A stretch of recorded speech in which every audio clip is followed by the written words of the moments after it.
निर्णयानंतर जे आंदोलन उभं राहिलं त्यामुळं मराठी एकजुटीची एक शक्यता निर्माण झाली आणि तिथूनच खरी ठाकरे बंधूंच्या ह्या युतीची सुरुवात झाली असं मला वाटतं. कारण विधानसभा निवडणुकीला जो पराभव झाला तो महाविकास आघाडीचा झाला, सगळ्या विरोधकांचा झाला. पण त्यावेळी काही दोन्ही ठाकरे बंधू एकत्र येण्याच्या दृष्टीनं काही गोष्टी घडल्या होत्या असं मला वाटत नाही. आपल्या सगळ्यांना माहिती आहे की महेश मांजरेकरांनी राज ठाकरेंची जी मुलाखत घेतली होती आणि राज ठाकरेंनी तिथं महाराष्ट्रापेक्षा कोणतेही मतभेद मोठे नाहीत वगैरे अशा आशयाचं विधान केलं होतं. तिथून सुरुवात झाली होती आणि त्याच वेळी उद्धव ठाकरेंनी सुद्धा त्याच दिवशी त्याला एका मेळाव्यात बोलताना सकारात्मक प्रतिसाद दिला होता.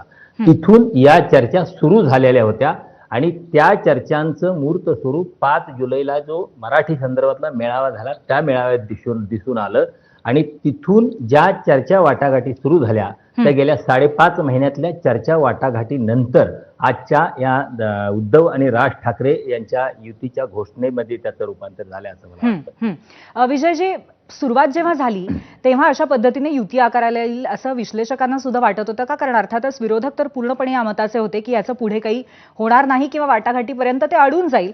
तुमचं काय मत आहे?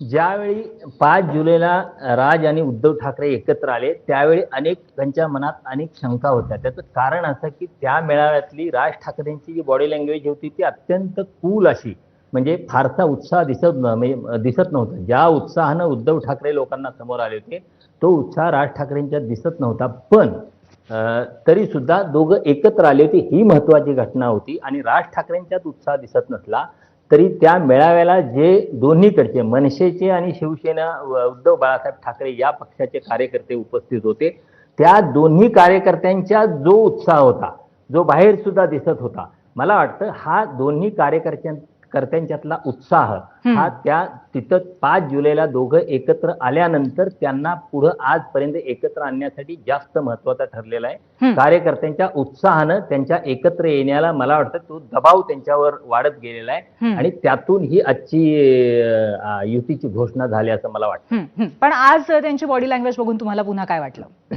आज खरं तर 5 जुलैची बॉडी लँग्वेज आणि आजची बॉडी लँग्वेज दोघांची यात खूप फरक होता. आज राज ठाकरेंचाही खूप उत्साह दिसत होता. राज ठाकरे त्यांच्या नेहमीच्या शैलीत, म्हणजे 5 जुलैला ज्यावेळी राज ठाकरे समोर आले त्यावेळी ते नेहमीचे राज ठाकरे वाटत नव्हते. पण आज उद्धव आणि राज ठाकरे हे दोघंही नेहमीचे ज्या पद्धतीनं एरवी उत्साहानं आक्रमकपणे सामोरे जातात तशा पद्धतीनं एकूण माध्यमांना सामोरं गेले दिसले आणि त्यामुळं मला वाटतं गेल्या 5.5 महिन्यात त्या 5 जुलैच्या मेळाव्यानंतर बऱ्याच गोष्टी घडल्या होत्या. वेगवेगळ्या कार्यक्रमांच्या निमित्तानं दोघं एकमेकांच्या घरी गेलेले होते. म्हणजे राजकीय पातळीवर एकीकडे चर्चा सुरू असताना कार्यकर्त्यांच्या त्यांच्या दुसऱ्या तिसऱ्या फळींच्यातल्या नेत्यांच्यात वाटाघाटी सुरू असताना या दोघा भावांच्यात सुद्धा सातत्यानं वारंवार भेटी होत होत्या.